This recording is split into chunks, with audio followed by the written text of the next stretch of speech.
So for many of us, March is the one time a year when we discover how many colleges and universities field basketball teams. There's always a few institutions who make the tournaments that I have not heard about, like Wagner and Longwood on the men's side, or maybe Norfolk State on the women's side. But I have filled out two brackets of 63 games, predicting which men's and women's team will survive and advance to the Sweet 16, the Elite Eight, the Final Four, and ultimately be this year's national champion. At the end of the season and after all the conference championship tournaments, the tournament selection committee selects 66 teams to take part in the tournament. There's a lot of talk about the committee's decision on who gets in and what their seedings ought to be. But more important than who gets in the tournament is really the format of the tournament. This is a single elimination tournament of 66 teams, which virtually guarantees maximum uncertainty. Many professional sports have decided that this kind of madness may not be the best way to determine who is the best team or the best player. So they have teams play a series of games, so one fluky good night or bad night doesn't eliminate or advance the quote wrong team. Major League Baseball and NBA basketball, they play 5 and 7 game series to determine who will advance. Professional golf tournaments are 72 holes across 4 days.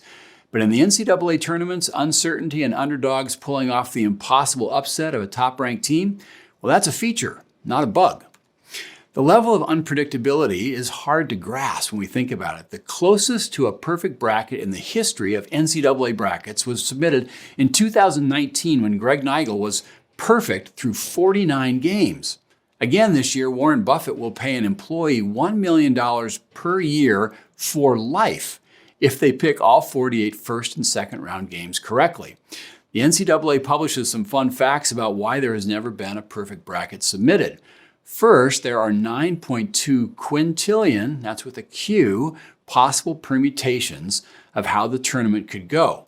Talk about your multiverse. A group of University of Hawaii researchers, they estimated there are about 7.5 quintillion grains of sand on the Earth. So imagine each grain of sand has a unique number. If I picked up one at random and asked you to guess which number I had, you would have a better chance at guessing that than randomly creating a perfect NCAA bracket. Or if sand is too hard to imagine, as of 2015, the best estimate for the number of trees on the Earth was 3 trillion. If there were one acorn hidden in one of those 3 trillion trees somewhere on the Earth, the odds of you correctly guessing which tree contains the acorn is actually 3 million times better than creating the perfect bracket by chance. Those are some big odds. 2 weeks ago, we talked about one of our 5 principles for successful investing, and that was embracing uncertainty. Most people don't like uncertainty, and we take pains to eliminate or at least reduce it. But in March, as we've seen, uncertainty is really what makes the NCAA tournament fun. It's exciting to watch and almost comically predictable in terms of busted brackets. The NCAA tourney, in a couple of ways, is built to maximize uncertainty because that is so entertaining. So what can we learn from the predictable uncertainty in these tournaments that can help us maybe as investors?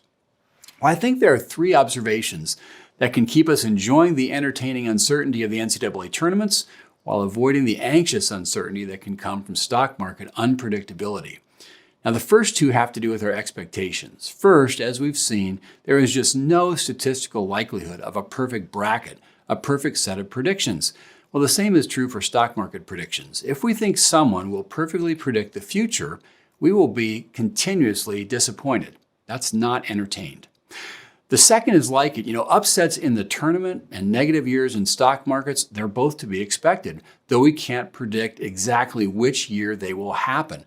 Like the tournament, we know there will be upsets in general, but picking the exact games where those upsets will actually occur, well, that just seems impossible to do perfectly well. And third, a single elimination tournament and long-term stock market investing success are very, very different.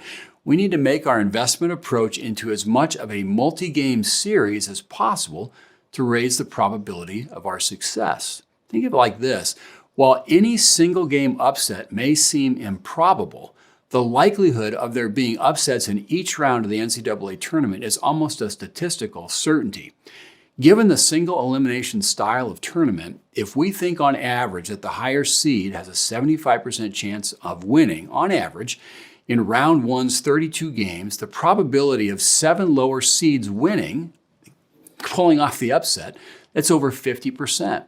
That means we should expect around 7 or more upsets on Thursday and Friday for the men and over the first weekend for the women as well. We actually saw 11 lower seeds win in the men's bracket this weekend, and only one lower seed, Middle Tennessee, beat the odds in the women's bracket in the first round. Across the full tournaments of 63 games, given these same odds, we would expect 15 lower seeds to win if each higher seed has, again, on average, a 75% probability of winning. Now, that's a lot of busted brackets, and one reason why creating a perfect bracket is so hard. But what if instead of single elimination, the tournaments were made up of the best of 10 series? Now, admittedly, that's an unlikely scenario, but using the same odds of the favorite having a 75% probability of winning any one game, now the number of expected upsets in the first round of 32 matchups shrinks to less than 2 in 100. In this tournament, a longer series, we might expect a first round upset once every 2 or 3 years instead of 7 or 11 each year. Of course, this would extend March Madness well into the summer. Basketball fans would have to be a lot more patient to determine their national champion, but there would be far less unpredictability. And that is really the lesson for investors to draw from the NCAA tournament. Patience is a virtue in investing. Single elimination produces a lot of upsets, while a longer series at best of 7 or 10 or even 15 would produce far fewer upsets and likely to be a lot less entertaining. But do we really want investing to be entertaining, filled with uncertainty? As investors, when we look at single-year returns, much less single-month returns, we are acting like investing is a single elimination tournament. One upset, one negative year, and we've lost, or we think we've lost, but we don't have to play single elimination. If by loss or upset in investing, we mean a negative return, well, we can see that by thinking of investing as a series, we can drive the odds of losing way down. By playing a 15-year series with the stock market since 1945, there has never been an upset, never a 15-year period with a negative return. So go ahead and enjoy the uncertainty and the predictable madness of upsets that come with the NCAA basketball tournaments. But remember that while we need to embrace the uncertainty of year-to-year returns in global stock markets and interest rates, we do not have to make the mistake of playing our portfolio like a single elimination event. By putting the odds in our favor and understanding that our stock portfolio can have 15 or more years to win, we can avoid the predictable mistakes of thinking short-term and being disappointed with 1 or 2 losses along the way. Hey, if you're an Iowa Hawkeye fan with an affinity for the women's team and Caitlin Clark and crew, this doesn't help you with this year's quest to get back to the Final Four. But it does make every tournament game exciting to watch. I'm recording this podcast the morning of March 25th, hours before tonight's second round game between the Hawks and West Virginia. And I'm hoping that seniors Clark, Martin, and Marshall have a few more games together.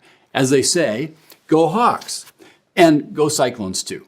Also, remember as we go forward here that educated optimism is an antidote for anxious uncertainty, and it can be of great help in enabling investors to embrace the uncertainty that is with us all the time. We hope these presentations contribute to you becoming an educated and prepared optimist. If there are topics or questions you'd like us to address, please let us know at our website, www.fostergrp.com, and click on the words Financial Perspectives. And if you're listening to this as a podcast, you can help us spread the message of educated optimism by liking us on your podcast app. As always, thanks for investing some of your time and attention with us today.